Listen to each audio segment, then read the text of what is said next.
Janapriya upscale 2 BHK 45 lakhs, 3 BHK 60 lakhs మాత్రమే. సితారా సైనిక్పురి.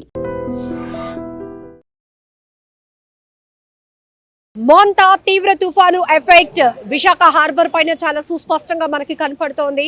ఒకవైపు ఈ గాలుల వేగానికి జెట్టీలో లంగరు వేసి ఉన్నటువంటి బోట్ల పరిస్థితి మరింత దారుణంగా ఉంది.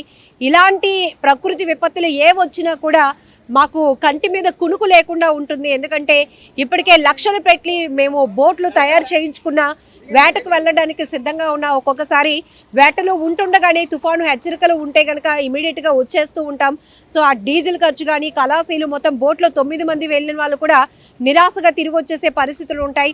మరొక వైపు ఇప్పటికే తుఫాను హెచ్చరికల నేపథ్యంలో వేటకు వెళ్ళకూడదని వాతావరణ శాఖ ఏదైతే క్లియర్ డైరెక్షన్స్ ఇస్తుందో ఆ టైంలో కూడా ఇలా అన్ని బోట్లు విశాఖ హార్బర్లో ఉన్న జెట్టీలకు లంగర్ వేసి ఇక్కడ పెట్టడమే. ఆ తర్వాత ఒకదానికొకటి రాపిడికి గురై కూడా చాలా డ్యామేజ్ అవుతుంది. మళ్ళీ దాన్ని మేము రిపేర్ చేసుకోవడానికి కూడా డబ్బులు అవుతాయి అని కూడా చెప్తున్నారు. సో ఉదయం నుంచి కూడా ఈ జెట్టీలకు కట్టి లంగర్ వేసి ఉన్నటువంటి బోట్లను ఒకదానికొకటి రాపిడి లేకుండా డ్యామేజ్ కాకుండా చేయడానికి వీళ్ళు పడుతున్న పాటలు కూడా మనం లైవ్లోనే చూస్తున్నాం.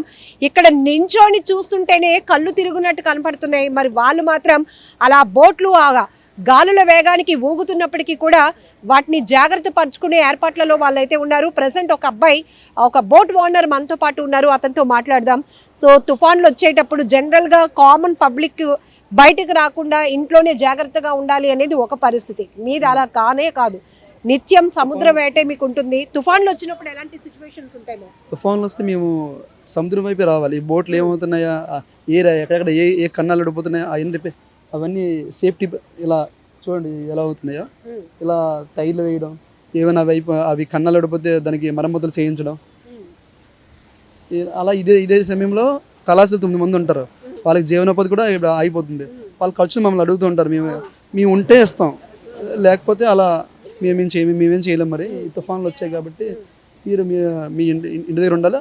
వచ్చి బోర్డులు చూడమంటాయి.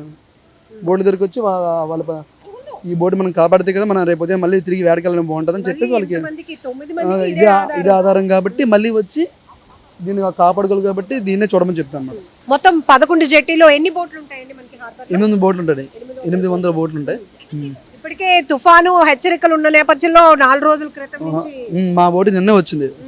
ఈ తుఫాను హెచ్చరిక 2 కాన్లు ఐస్తో వస్తుంది లాస్ట్ లో. ఎంత లాస్ అవుతుంది జనరల్ గా వేటకి ఎన్ని డేస్ కి మీరు ప్రిపేర్ అయ్యారు? మా జనరల్ గా అయితే నేను 20 డేస్ పంపిస్తాను.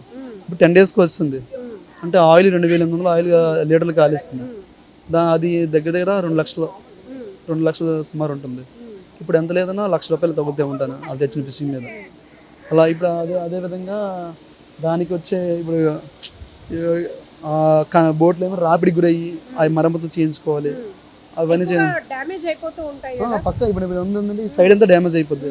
సాదా వైపు అంతా డ్యామేజ్ అవుతుంది. ఇప్పుడు చూసారు కదా మీరే, అవన్నీ డ్యామేజ్లు అవుతుంటే ఈ తుఫాన్ తగ్గినట్టు అయ్యే మళ్ళీ మరమ్మతులు చేయించుకొని మళ్ళీ ఐస్ లోడ్ చేసి ఆయిల్ లోడ్ చేసి కళాశాలకి ఫుడ్ అది ఏర్పాటు చేసి అన్ని రెడీ చేసి మళ్ళీ పంపించారు. దగ్గర మళ్ళీ ఒక 5 లక్షలు ఖర్చు అవుతుంది. మళ్ళీ ఇలాంటి తుఫాన్లు ఏవొచ్చినా మీరు పూర్తిగా ఆధారం లేకుండా అయిపోతుంది మాకు. ఇటువంటి సమయంలో ప్రభుత్వం ఏదైనా అడుగుంటే బాగుంటుంది కళాశాలకి మమ్మల్ని. జనరల్ గా మీరు వేటకు వెళ్ళేటప్పుడు కరెక్ట్ గా తుఫాను ఏదైనా హెచ్చరికలు వస్తే గనుక మళ్ళీ వెనక్కి వచ్చేస్తాం.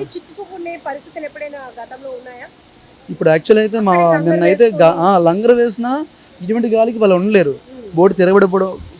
బోట్ అనేది తిరగబడిపోవడం జరుగుతాయి. వాళ్ళు ఆ టైంలో ఏం చేస్తారంటే వాళ్ళు బోట్ వదిలేసి గేడేసి వచ్చేస్తారు. అప్పుడు నాకు నష్టం వస్తామట. వాళ్ళకి ఏమైనా నేనే లక్ష నన్ను అడుగుతారు. ఎందుకంటే ఒక ప్రాణం పోతుందంటే మరి నన్ను అడుగుతారు 50,000 లక్ష మళ్ళీ ఉన్నా లేకపోతే నేను సాయం చేస్తాను. ఒక కుటుంబానికి ఒక మనసు పోయడానికి నష్టమే కదా మరి. అందుకని అలా ఉంటుంది.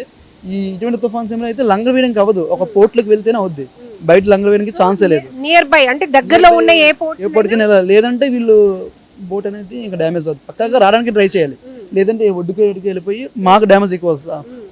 వాళ్ళకి ఏమైనా నేనే చూసుకోవాలి, బోట్కి ఏమైనా నేనే చూసుకోవాలి. నాకే లాస్. టైంలో ఈ విండ్ వేవ్స్ చాలా బలంగా ఉన్నాయి.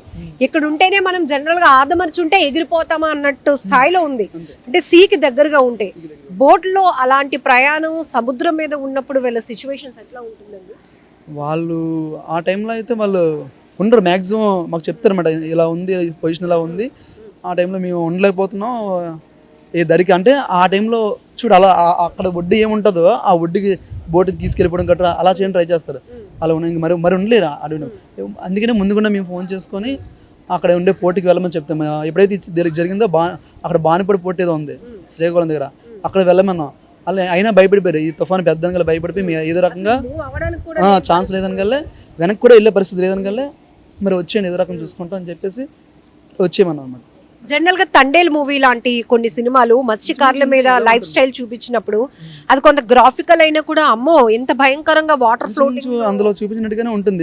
నేను సినిమా మూవీ చూసాను కాబట్టి తుఫాన్ వచ్చే టైంలో ఎలా ఉంటుందో ఇక్కడ కూడా వీళ్ళు కూడా అలాగే ఉంటుంది. యాక్చువల్లీ ఇప్పుడున్న నైట్ అంతా నిద్ర లేకుండా కాపలు కాస్తాం ఎక్కడ ఏ తాడు దిగిపోద్దో, ఏది ఇలా కన్నం పడిపోద్దో, ఏ కన్నం పడినా వాటర్ లోపలికి వచ్చేస్తుందో బోట్ మునిగిపోద్ది. మళ్ళీ ఎంత వెయిట్ ఉంటుందండి జనరల్ గా ఈ బోట్స్ మనం చూసిన మెకనైజ్డ్ బోట్స్ ఇవి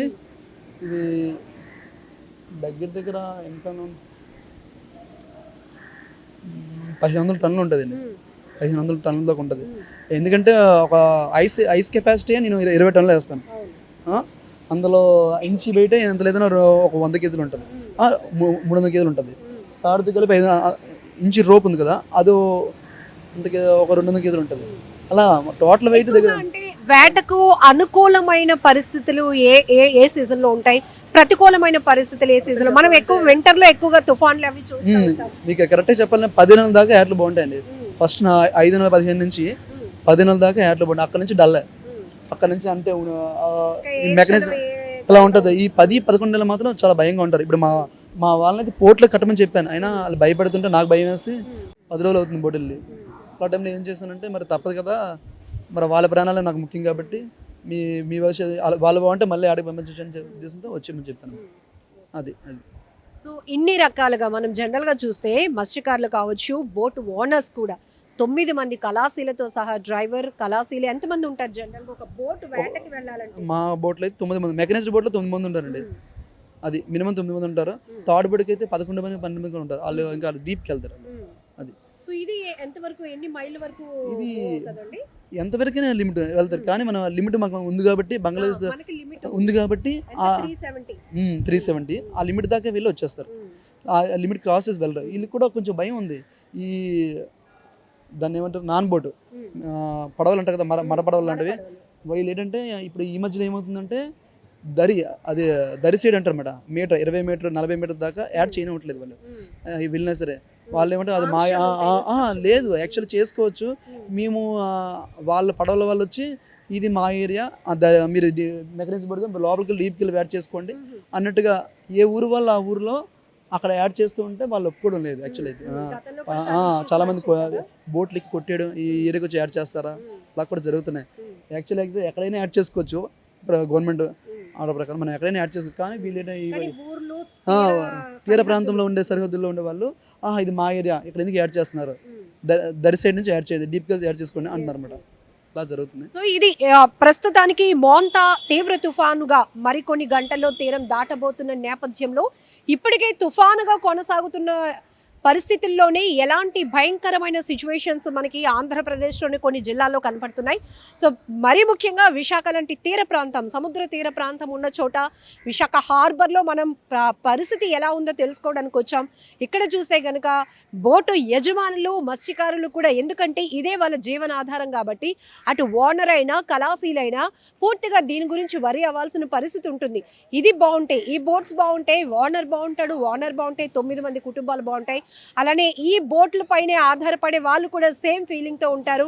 మా ఓనర్కి ఏం కాకూడదు, మా బోట్కి ఏం కాకూడదు, మళ్ళీ మా ఉపాధికి ఎలాంటి ఇబ్బంది కలగకూడదు అనే ఆలోచనతో సో మొత్తం ఇక్కడికి చేరుకొని ఆ బోట్లు రాబడికి గురవుతాయి. మీరు ఇక్కడ జస్ట్ అబ్జర్వ్ చేస్తే లంగర్ వేసి ఉన్నప్పటికీ కూడా ఒక బోటు మరొక బోటుతో ఢీ కొనటం కావచ్చు, లేకపోతే ఇక్కడ జెట్టీకి ఉన్నటువంటి సిమెంటు, ఐరన్ వాటికి అవి రాపిడికి గురవటం వల్ల కూడా చిన్న చిన్న ప్రాబ్లం లానే అనిపిస్తుంది, కానీ దాన్ని మళ్ళీ సర్వీస్ చేసుకోవాలంటే మళ్ళీ లక్షలు మేము ఖర్చు పెట్టాల్సిన పరిస్థితి.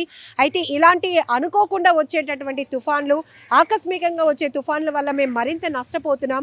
ఇప్పటికే వేట కోసం వెళ్తూ ఫుల్గా డీజిల్, ఐస్ పగడ్బందీగా అన్ని ఏర్పాట్లు చేసుకుని వెళ్ళాము.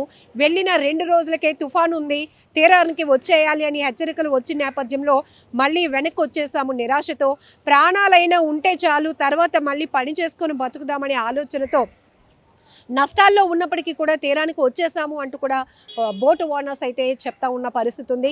సో గాలుల వేగం ఎంత ఎక్కువగా, ఎంత బలంగా ఉంటే ఇక్కడ జెట్టీకి ఉన్నటువంటి బోట్లు కూడా అదే స్థాయిలో డ్యామేజ్ అవ్వడానికి కారణమవుతూ ఉంటుంది.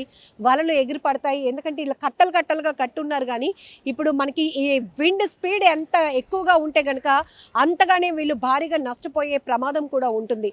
ఏది ఏమైనప్పటికీ కూడా మోంతా తుఫాను ప్రాణ నష్టాలను నివారించినప్పటికీ కూడా ఆస్తి నష్టాలు మాత్రం అనేక రూపాల్లో జరుగుతుంది అనటంలో మాత్రం ఎలాంటి డౌట్ లేదు.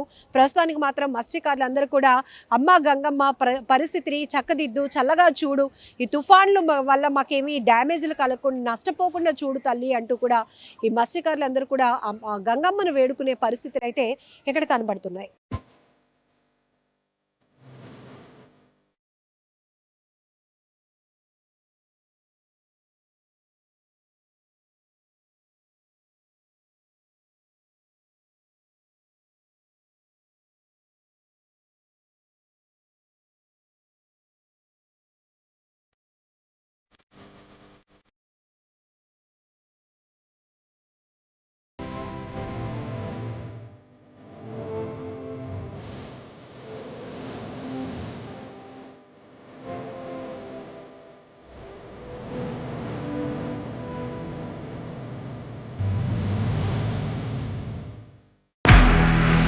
నిజంగా ప్రస్తుతం ఉన్నటువంటి సమాజం దేనికి ప్రయారిటీ ఇస్తుంది? ఆర్థిక సంబంధాల చుట్టూ మాత్రమే తిరుగుతోంది. మళ్ళీ ఎన్నికలంగానే చాలా విరక్తి కలుగుతాను. మంచి అనిపిస్తుంది కదా, లేడీస్ కూడా ఛాలెంజింగ్ జాబ్స్ చేసినప్పుడు చాలా బాగుంటది. ట్రాఫిక్ అసిస్టెంట్స్ గా నియమించిన ట్రాన్స్జెండర్స్ అందరితో సాల్యూట్ చేయించుకుంటున్నారు. ఫుడ్ డెలివరీ ఇవ్వటానికి వెళ్ళినటువంటి డెలివరీ బాయ్ అనిల్ పై కళ్ళ ముందు